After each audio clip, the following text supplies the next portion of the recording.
नहमदुहु व नुसल्ली अला रसूलिहिल करीम अम्मा बाद फ़अऊज़ु बिल्लाहि स्समीइल अलीम मिनश शैतानिर रजीम बिस्मिल्लाहिर रहमानिर रहीम। सूरतुल इनाम आयत नंबर 145। कुल ला अजिदु फ़ीमा ऊहिया इलैया मुहर्रमन अला ताइमिन यतअमुहु इल्ला अन यकूना मैततन औ दमन मस्फूहन औ लहम खिंज़ीरिन फ़इन्नहु रिज्सुन औ फ़िस्कन उहिल्ला लिग़ैरिल्लाहि बिह। ए नबी करीम सल्लल्लाहु अलैहि वसल्लम, आप कह दीजिए, मैं इस वही में जो मेरी तरफ की गई है किसी खाने वाली चीज़ को हराम नहीं पाता या जिसे वो खाए, सिवाय इसके कि वो मुर्दार हो या बहाया हुआ खून हो या खंजीर का गोश्त हो, कि बेशक वो गंदगी है या नाफरमानी का बाइस हो जिस पर गैरुल्लाह का नाम पुकारा गया हो। फमन इस्तुर्रा गैर बागिन वला आदिन फइन्न रब्बका गफूरुर रहीम। फिर जो कोई मजबूर कर दिया जाए इस हाल में कि ना बगावत करने वाला हो और न हद से गुजरने वाला हो, तो बेशक तेरा रब बेहद बख्शने वाला और निहायत रहम करने वाला है। पीछे हम हलाल और हराम के बारे में पढ़ रहे थे कि यहूदा नसारा ने अपने ऊपर बहुत सी चीज़ें जो अल्लाह ताला ने हराम नहीं की थी, उन्होंने खुद अपने तई अपने आप ही उसे हराम कर दिया था। अब नबी करीम सल्लल्लाहु अलैहि वसल्लम से कहा जा रहा है कि आपके सामने ये यहूदा नसारा मौजूद हैं, आप इनसे कहिए कि जो इन्होंने अज़े कुछ चीज़ें हराम करके अपने लिए फासिक कर दी या नकारा कर दी, जैसे बहीरा, साइबा, वसीला, हाम, ये चंद जानवरों के नाम थे जो जिसको ये नाम दे दिया जाता वो उनके लिए हराम हो जाता था। तो अल्लाह ताला ने अपने रसूल की तरफ वही करते हुए फरमाया कि आप इनको बता दीजिए कि वही इलाही में अल्लाह ताला ने इन चीज़ों को हराम नहीं किया, यानी जिन चीज़ों को तुमने हराम किया है उन्होंने अल्लाह रब्बुल इज़्ज़त ने उन्हें उन चीज़ों को हराम नहीं किया, बल्कि अल्लाह ने जिन चीज़ों को हराम किया वो कौन कौन सा है। नंबर 1, मरा हुआ जानवर। मरा हुआ जानवर इन आपके लिए, हम सब के लिए हराम है, यानी जिसको मरने से पहले छुरी ना फेरी गई हो। दूसरा, बहता लहू, यानी जिस जानवर पर जब छुरी फेरी जाती है उसका खून जब बह रहा हो उसको रोकना बंद कर दिया गया है, तो यहाँ बहता हुआ लहू भी हमारे लिए हराम है, ऐसा खून इस्तेमाल नहीं किया जा सकता। तीसरी चीज जहाँ जो इस आयत में जिक्र है वो कौन सी है, सूर का गोश्त, अल्लाह ताला ने इसको भी हराम कर दिया है। चौथी चीज, जिस पर अल्लाह के सिवा किसी और का नाम लिया गया हो, यानी आपका है कि ये हसन के नाम पे है, ये हुसैन के नाम पे है, ये किसी और के नाम से है, या ये फलां दरबार के नाम से है, ये पीर के नाम से है चीज़, तो वो चीज़ भी आपके लिए हलाल नहीं है जिस पर अल्लाह का नाम ना लिया गया हो। कुछ लोग हैं कि 11वीं के नाम पर, यानी चांद की 11 तारीख को 11 इमामों के नाम पर भी चीज़ बांटते हैं, तो ये भी चीज़ आपके लिए हलाल नहीं है। आजकल सफर का महीना है, तो सफर का महीना होते हुए बहुत से लोग इस महीने को मनहूस समझते हैं, हालांकि कोई भी महीना मनहूस नहीं है, कोई दिन मनहूस नहीं है। इंसान के अपने अमल की वजह से उसके लिए कोई दिन अच्छा बन जाता है और कोई दिन उसके लिए बुरा बन जाता है, लेकिन अल्लाह की तरफ से कोई महीना कोई दिन मनहूस करार नहीं दिया गया। लोग कहते हैं कि ये सफर वो महीना है तो इस महीने में सफर भी ना किया जाए, इस महीने में नहुस्तें उतरती हैं, तो नहुस्तों को अपने ऊपर खत्म करने के लिए अल्लाह के नाम के अलावा वो नहुस्तों को खत्म करने के लिए काले चने भी बांटते हैं या मुख्तलिफ किस्म की चीजें बांटते हैं कि हमारे घर से ये नहुस्तें निकल जाएं। अल्लाह ने ऐसी किसी भी बात का हुक्म नहीं दिया। यहूदी भी तो यही करते थे, जिस बात का अल्लाह हुक्म नहीं देता था वो खुद अपनी मर्जी से करना शुरू कर देते थे। आज अगर हम मुसलमान इस महीने के अंदर इस महीने को मनहूस समझते हुए चीज बांटकर अपने ऊपर नहुसत को खत्म करने का जहन बनाते हैं, तो ये चीजें हमारे लिए भी ठीक नहीं है। अल्लाह ने ऐसी कोई बात नहीं उतारी, तो आप वो खाना जिसके ऊपर अल्लाह का नाम ना लिया गया हो वो खाना भी आपके लिए हराम है, वो खाना आप नहीं खा सकते। आगे फरमाया कि इनके सिवा और चीजों को उसने हराम नहीं किया। ये 4 चीजें हैं जिनको हराम का जिक्र कर दिया गया है। अब इन 4 के अलावा कोई चीज अल्लाह ताला ने हराम नहीं की। इसके बाद अल्लाह ताला फरमाता है कि जो कोई बेबस हो, आप देखें कि काफिरों की कैद में कितने ऐसे लोग मुसलमान हैं जिनको खाना पीना नहीं दिया जाता। اب جب انہیں کھانا پینا نہیں دیا جاتا تو کیا ہو جاتے ہیں، 3 دن تک بھوکے ہیں، اب چوتھا دن آ گیا، کھانا مل گیا، اب انہیں کیا کرنا چاہیے، کھانا چاہیے یا نہیں کھانا چاہیے؟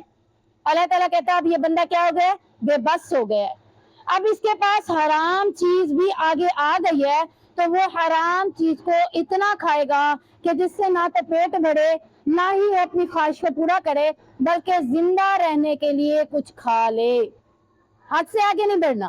یعنی یہ نہیں ہے کہ آپ زیادہ زیادہ اپنا پیٹ بھرنا شروع کر دیں، نہیں، بس تھوڑا سا آپ نے کھا لینا ہے، اور اتنا کھانا ہے کہ جتنے سے آپ زندگی کے آثار آپ کے اندر نمودار ہو جائیں۔ تو یہ اس شخص کے لیے حرام کھانا بھی کھانا جائز بن جاتا ہے جب وہ بے بس ہو، بھوک میں ہو، کچھ کھانا نہ مل رہا ہو، اور سوائے حرام کھانے کے کوئی اور کھانا بھی انہیں نظر نہ آئے، اور بھوک سے اس کی حالت خراب ہو، تو وہ حرام کھانا بھی کھا سکتا ہے، لیکن کتنا، صرف تھوڑا سا۔ بے شک اللہ تعالیٰ اس کو بخشنے والا اور مہربان ہے۔ دیکھیں اب جب حرام چیز آپ کے سامنے آ جائے گی، آپ کا دل تو نہیں کر رہا نا کھانے کو، کہے گا دل کرے گا حرام چیز کھانے کو؟ نہیں نا۔ اب اللہ تعالیٰ کہتا ہے کہ اس نے اپنی زندگی کو بچانا ہے، تو لہٰذا اسے حرام کھانا پڑے گا۔ اب جب اس نے کھایا ہے تو اب اللہ کہہ رہا ہے اس پہ بھی اللہ اس سے بخشنے والا اور مہربان ہے۔ کیوں کہہ رہا ہے اللہ تعالیٰ؟ اللہ تعالیٰ کہتا ہے اس پر بھی وہ اپنے رب سے استغفار کرے۔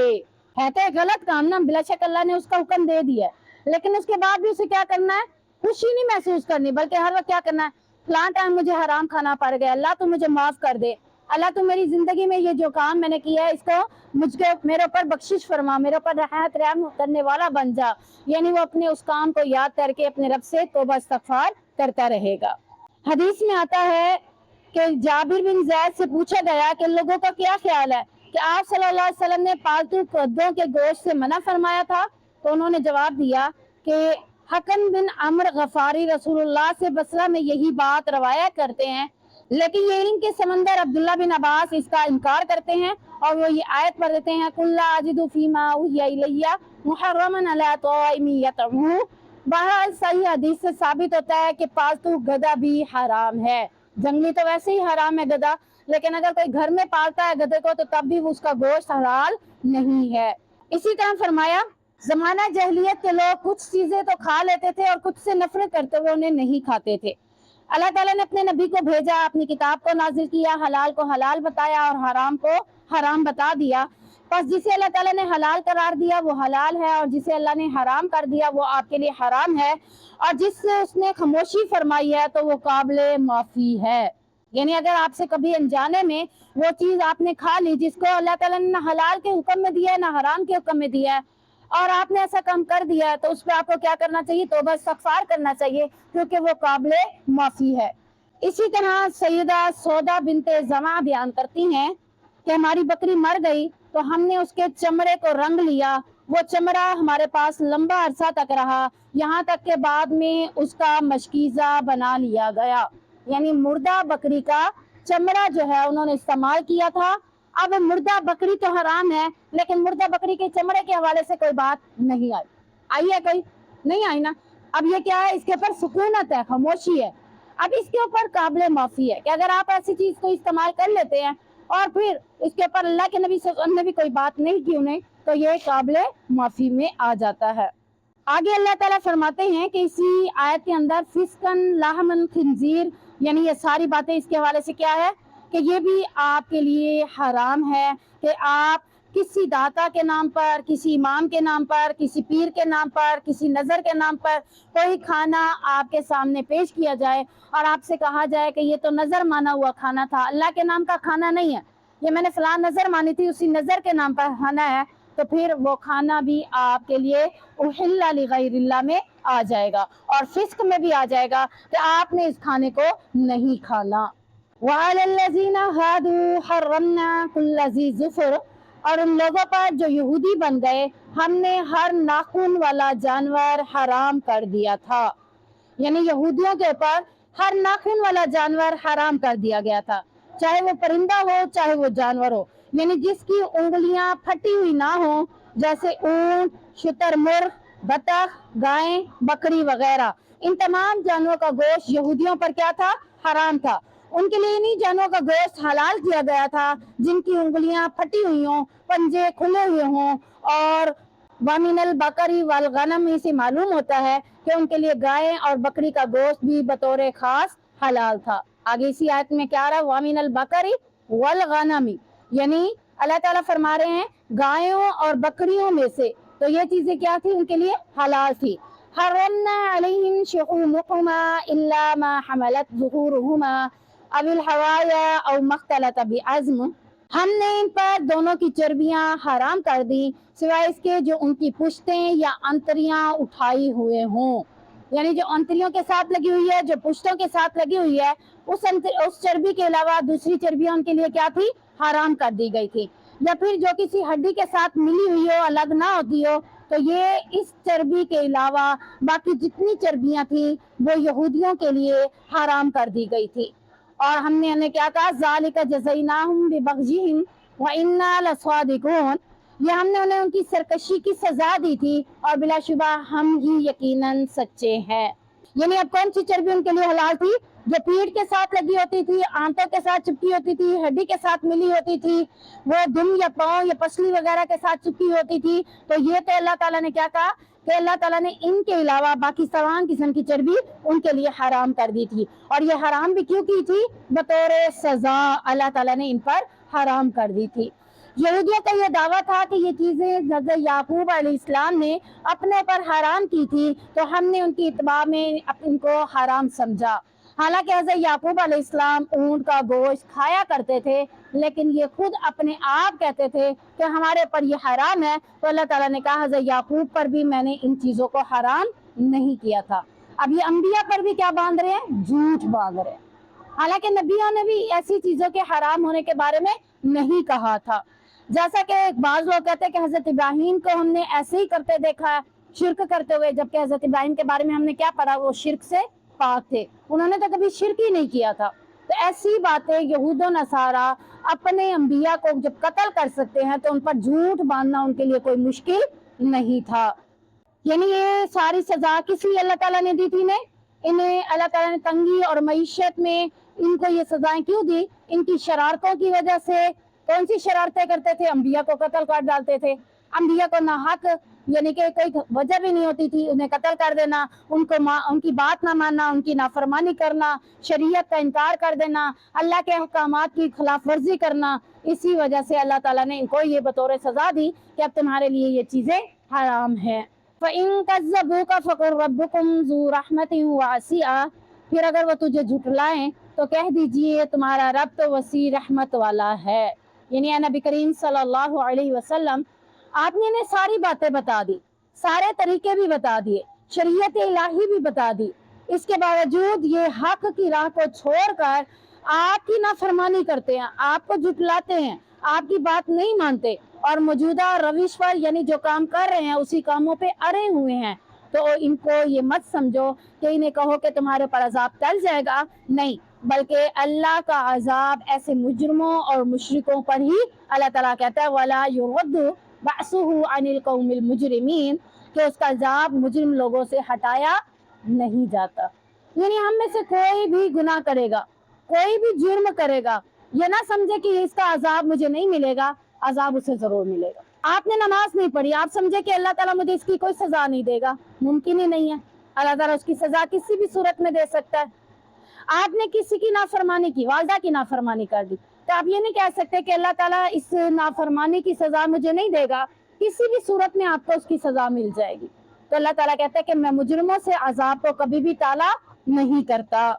حدیث میں آتا ہے کہ نبی کریم صلی اللہ علیہ وسلم نے فرمایا اگر مومن اللہ تعالیٰ کی تیار کردہ سزا عذاب کا علم ہو جائے تو وہ جنت کی طمع نہ کرے، یعنی اللہ کے عذاب اتنے سخت ہیں، اگر وہ اپنی آنکھوں سے ان کو دیکھ لے تو یہی سمجھے گا کہ میں تو جہنم میں ڈال دیا گیا، میرے تو عذاب آ ہی گیا، کیونکہ اسے پھر جہنم کی خوف ہی اتنا ہوگا کہ اس کے دل میں جنت کی لالچ، جنت کی طمع آئے گی ہی نہیں۔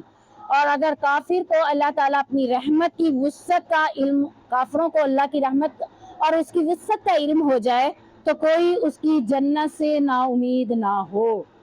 یعنی اللہ کی رحمت ہی اتنی وسیع ہے کہ اگر کافر کو اللہ کی رحمت کے بارے میں پتہ چل جائے تو یہی سمجھے گا کہ میں تو جنت میں جاؤں گا ہی جاؤں گا، میں جہنم میں نہیں جا سکتا۔ تو یہ دونوں باتیں ہمیں کیا بتا رہی ہیں کہ اللہ کی جنت بھی اور اللہ کی جہنم بھی जन्नत जिस कदर रहीम है, रहमत वाली है, वुसअत वाली है, उसी कदर अल्लाह का अजाब भी बड़ा सख्त और बड़ा ही नागहां है। तो अल्लाह ताला हमें अपनी जहन्नम से महफूज फरमाए और जन्नत में जगह नसीब फरमाए। सयक़ूलुल्लज़ीना अशरकू लौ शाअ अल्लाहु मा अशरकना वला आबाउना वला हर्रमना मिन शै। अनकरीब वो लोग कहेंगे जिन्होंने शरीक बनाए हैं, अगर अल्लाह चाहता तो हम शरीक ना बनाते और ना ही हमारे बाप दादा इसको शरीक बनाते और ना ही हम कोई चीज़ हराम ठहराते। अब यहाँ पे क्या कर रहे हैं, यहूदी शिर्क भी कर रहे हैं और हलाल को हराम भी बना रहे हैं। उसके बावजूद वो क्या कह रहे हैं, इसमें हमारे अल्लाह की मर्जी थी तो हमने ये काम किया। जैसे आप बात कहते हैं मैंने थोड़ा ये काम किया, अल्लाह चाहता था तो मैंने ये किया। अल्लाह नहीं चाहता, लेकिन हम खुद जब इस तरह के जहन बना लेते हैं तो अल्लाह ताला कहता है फिर मैं तुम्हें उसी रविश पे डाल ही देता हूँ। तो यहाँ ये लोग क्या कर रहे हैं, शिर्क करने के बावजूद, मुजरमाना रविश इख्तियार करने के बावजूद तकदीर का सहारा ले रहे हैं। क्या कह रहे हैं, अल्लाह ने मेरी तकदीर में ऐसा लिखा था इसीलिए मेरे साथ ऐसा हुआ है। अल्लाह ने लिखा था मैं शिर्क करूंगा इसलिए मैं शिर्क कर रहा हूँ। अल्लाह ने लिखा था मैं ये चीज हराम करूंगा इसलिए मैं कर रहा हूँ। आपको पता है तकदीर तो दुआओं से बदल भी जाती है। पढ़ लिया ना हमने इस बात को कि हमारी तकदीर हमारी दुआ से बदल भी सकती है। अगर हम अपने रब से ये दुआ करें कि या अल्लाह तू हमें शिर्क से महफूज फरमा, तो तकदीर बदल जाएगी कि नहीं बदलेगी? बदल जाएगी ना। मैं जो रब से दुआ करे अल्लाह मैं शिर्क नहीं करना चाहती तो मुझे शिर्क से बचा ले, तो अल्लाह मेरी इस दुआ को कबूल कर लेगा और मुझे शिर्क से बचा लेगा। तो मैं ये नहीं कह सकती कि भाई तकदीर में लिखा था इसलिए ऐसा हो रहा है। तकदीर बेशक लिखी जा चुकी है, लेकिन तकदीर के साथ ही अल्लाह ने बताया कि मैं तुम्हारी दुआओं से तुम्हारी तकदीर को भी बदल सकता हूँ। तो दुआ सबसे बड़ी चीज है। तो हम अपने रब से दुआ करें कि अल्लाह हमें हलाल को हलाल समझने वाला, हराम को हराम समझने वाला और शिर्क को शिर्क समझने वाला बना दे। तो ये चीज हम तकदीर के ऊपर नहीं डाल सकते। अब ये लोग इन तमाम बातों के बारे में कहते हैं कि अल्लाह की मर्जी है तो हम ये काम कर रहे हैं। अगर अल्लाह की मर्जी ना होती तो हम ये काम कभी भी ना करते, ना हमारे बाप दादा करते, ना हम किसी चीज को हराम ठहराते। कज़ालिका कज़्ज़बल्लज़ीना मिन क़ब्लिहिम हत्ता ज़ाक़ू बअसना। अल्लाह ताला क्या फरमा रहे हैं इनके बारे में, इसी तरह इन लोगों ने झुटलाया जो इनसे पहले थे, यहाँ तक कि उन्होंने हमारा अजाब चख लिया। पहले लोगों ने भी ऐसे ही अल्लाह ताला कह रहे कर ले। अब आपके सामने जब बताया जा रहा है कि ये पहले लोगों ने ऐसे किया, फिर अल्लाह ताला ने उनके ऊपर क्या भेजा, अजाब भेजा। अब आप उसी काम को करते रहेंगे या अजाब से बचते उस काम को छोड़ेंगे? जब मुझे पता चल जाए कि इस काम की सजा अल्लाह ताला ने दी है तो फिर भी उसके बावजूद मैं वो काम करूंगी? नहीं करूंगी ना। कोशिश यही होगी, यानी हमारी कोशिश ये होगी कि जिस काम पे अल्लाह ने किसी को सजा दी है वो काम मैं ना करूं। अब मैं आपको एक बात बता रही हूँ कि अल्लाह ताला बेनमाजी को जहन्नुम में डाल देगा और वो बेनमाजी कल अल्लाह की जहन्नुम में जाने के बाद लोग उनसे पूछेंगे तुम किस लिए जहन्नुम में आ गए, तो वो क्या कहेंगे, क़ालू लम नकु मिनल मुसल्लीन। पढ़ी आयत आप लोगों ने? कौन से पारे में? किस किस ने पढ़ लिया? सब नहीं पढ़ ली होगी उम्मीद, काफी दूसरा पारा तो सारा, और तीसरे पारे में है क़ालू लम नकु मिनल मुसल्लीन। जब उनसे पूछा जाएगा जहन्नुम से, है मुसलमान है जहन्नुम में, उनसे पूछा जाएगा तुम जहन्नुम में क्यों आ गए, तो यार क्या कह रही है, क़ालू वो कहेंगे लम नकु मिनल मुसल्लीन, हम नमाज नहीं पढ़ते थे। अब मुझे पता चल गया कि नमाज ना पढ़ने वाला जहन्नुम में जाएगा, अब भी मैं नमाज नहीं पढ़ूंगी, तो फिर मैं कैसी हूँ? यहूद और नसारा की तरह ही हूँ ना। जब उन्हें बता दिया गया अजाब आएगा उसके बावजूद उन्होंने अपनी रविश को नहीं बदला। अगर मुझे पता चल गया कि मैं नमाज नहीं पढ़ूंगी तो मैं जहन्नुम में जाऊंगी, उसके बावजूद मैं नमाज ना पढ़ूं, तो फिर मैं और यहूद और नसारा में कोई फर्क है? बिल्कुल भी नहीं है। तो ये वो लोग हैं जिनके बारे में अल्लाह ताला कह रहे हैं कि तुम्हारे से पहले लोग भी इसी तरह गुमराह हुए और इसी तरह अल्लाह के बारे में ऐसी बातें करते रहे, फिर अल्लाह ताला ने इन्हें अजाब में मुब्तला कर दिया।